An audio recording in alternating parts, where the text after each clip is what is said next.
Hello guys, welcome back to my channel Divya Sunil vlogs. ఈ రోజు వచ్చి మనం విజయవాడ వెళ్తున్నాం. టైం వచ్చి 5:50 AM. నాతో పాటు ఇంకో మా అమ్మ. హాయ్ చెప్పు. హాయ్. మా పిన్నితో పాటు మా బుడ్డోడు కూడా ఉన్నాడు. అదిగో మా బుడ్డోడు. డ్రైవింగ్ సీట్ లో ఎవరూ లేరు. డ్రైవింగ్ వచ్చేసి మా అన్నయ్య చేస్తున్నాడు అనమాట. సో ఇక్కడైతే నేను ఎదురేస్తున్నా. ఇంకా మేమైతే స్టార్ట్ అయిపోయాం మచిలీపట్నం టు విజయవాడ.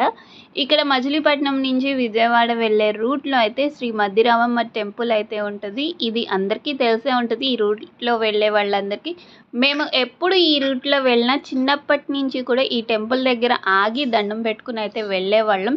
అప్పుడైతే చాలా సింపుల్గా ఉండేది, కానీ ఇప్పుడు చూసారా మొత్తం వాటర్ ట్యాంక్స్, పక్కన బెంచెస్ కానీ షాప్స్ కానీ చాలా డెవలప్ అయిపోతున్నాయి. మెల్లిమెల్లిగా చాలా షాప్స్ అయితే వచ్చేస్తున్నాయి ఈ టెంపుల్ దగ్గర. అమ్మవారిని కూడా వెనక్కి అయితే జరిపారు కొంచెం. ఇదివరకు అయితే రోడ్డు పక్కనే ఉండేది, ఇప్పుడు కొంచెం వెనక్కి కూడా జరిపారు అనమాట అమ్మవారిని. అలాగే చిన్నపిల్లల్ని 21 డేస్కి ఉయ్యాల్లో వేస్తామని మొక్కుకుంటారు కదా కొంతమంది. సో ఉయ్యాల కూడా ఇక్కడ ఉంది, ఎవరైనా మొక్కుకుంటే చక్కగా వేసుకోవచ్చు. ఈ వ్లాగ్ అయితే మీకు ఈ టెంపుల్ని చూపిద్దామని చెప్పి ఈ వ్లాగ్ అయితే తీస్తున్నా. ఈ టెంపుల్ కూడా చాలా పవర్ఫుల్ అండి. ఈ అమ్మవారికి కూడా సంబరాలు జరుగుతూ ఉంటాయి. ఐ థింక్ ఎప్పుడు అనేది నాకు తెలియదు, కానీ ఒకసారి మా ఫ్రెండ్ వాళ్ళు అయితే పిలిచారు సంబరాలు జరిగే టైంలో అయితే. సో ఈ టెంపుల్ కూడా చాలా పవర్ఫుల్. ఎప్పుడైనా సరే ఎవరైనా ఈ వేలో వెళ్తున్నట్లయితే తెలియని వాళ్ళు ఉంటే తప్పకుండా ఇక్కడ ఆగి దండం పెట్టుకుని అయితే వెళ్ళండి. చిన్నోడు స్మైల్ స్మైల్ స్మైల్. బేబీస్ పుట్టిన 3వ రోజే అమ్మనైతే గుర్తుపడతారంట. సో మా వాడికైతే ఇప్పుడు 3rd మంత్ అనమాట. ఇంకా 3rd మంత్ ఎంటర్ అవ్వగానే పిల్లలు మొత్తం చూస్తూ ఉంటారు, గమనిస్తూ ఉంటారు, మన మాటలు కూడా వింటూ ఉంటారు, గమనిస్తారు అన్నీ. ఇంకా తల్లి ఎటు వెళ్తుంటే అటు చూస్తూ ఉంటారు, తల్లినే చూస్తారు కదా. సో మా వాడు కూడా 3rd మంత్ ఎంటర్ అవగానే స్టార్ట్ చేస్తాడు. నేను ఎటు వెళ్తే అటు చూడడం, మన మాటలు వింటాం.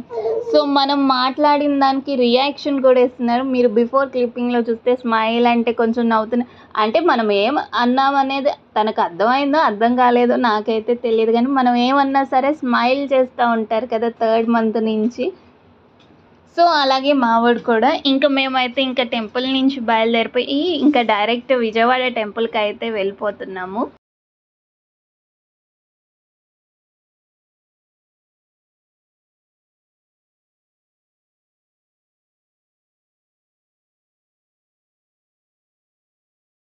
విజయవాడ అయితే వచ్చేసాం. ఇక్కడ బెంచ్ సర్కిల్ దగ్గరలో అయితే ఉన్నాము. ఎంత ఎర్లీగా వచ్చినా కూడా ఇక్కడ ట్రాఫిక్ అయితే ఉంటూనే ఉంటుంది.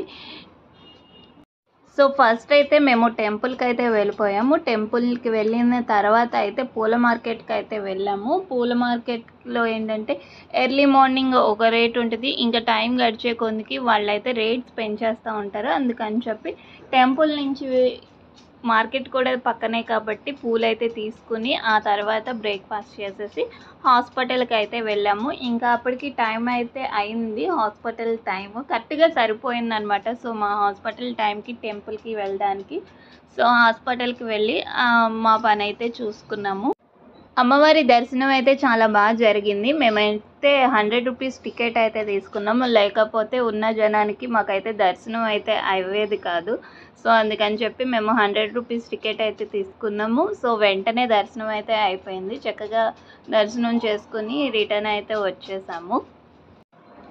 ఆ తర్వాత మార్కెట్కి అయితే వెళ్ళి పూలు తీసేసుకుని హాస్పిటల్కి వెళ్ళాము. హాస్పిటల్ నుంచి అయితే ఇలా మా అన్నయ్య కొంచెం పని ఉందని చెప్పి బెస్ట్ ప్రైస్కి అయితే వచ్చాము. ఇక్కడ బెస్ట్ ప్రైస్లో కొంచెం కొనేవి ఉన్నాయని చెప్పి మా అన్నయ్య అయితే తీసుకొచ్చాడు. సో ఇక్కడైతే 1.5 hour 2 hours కూడా పట్టినట్టుంది ఇక్కడైతే టైము. సో ఇక్కడ కావాల్సినవన్నీ తీసేసుకుని ఇంకా మేము ఇక్కడి నుంచి అయితే స్టార్ట్ అయిపోయాము. మేము తీసుకున్న లగేజ్ మొత్తం కార్లో ఇలా సెట్ చేసేసి మేమైతే రిటర్న్ స్టార్ట్ అయిపోయాము. ఇంకా మధ్యలో నేనైతే షుగర్ కేన్ జ్యూస్ అయితే తాగాను అండ్ అలాగే దోశ ఒకటి తిన్నాను. అది కాస్ట్ వచ్చేసి 85 రూపీస్ అంట. ఆటోనగర్ దాటిన తర్వాత నేను తిన్నాక చెప్పాడు మా అన్నయ్య అంత కాస్ట్ అని చెప్పి, లేకపోతే ఒక వీడియో అయితే తీసేదాన్ని. నేను ఇంతవరకు కూడా అంత కాస్ట్ పెట్టి ఏ టిఫిన్ కూడా తినలేదనమాట. అందుకని చెప్పి నేను మీతో షేర్ చేసుకుంటున్నా. ముందే చెప్పుంటే మీకు కూడా చూపించేదాన్ని. ఇంకా నేను డైరెక్ట్ మచిలీపట్నం అయితే వెళ్ళిపోయాను. ఈ వ్లాగ్ నచ్చితే లైక్ చేయండి, షేర్ చేయండి. నా ఛానల్ దివ్య సునీల్ వ్లాగ్స్కి సబ్స్క్రైబ్ చేసుకోండి. Bye, see in the next video.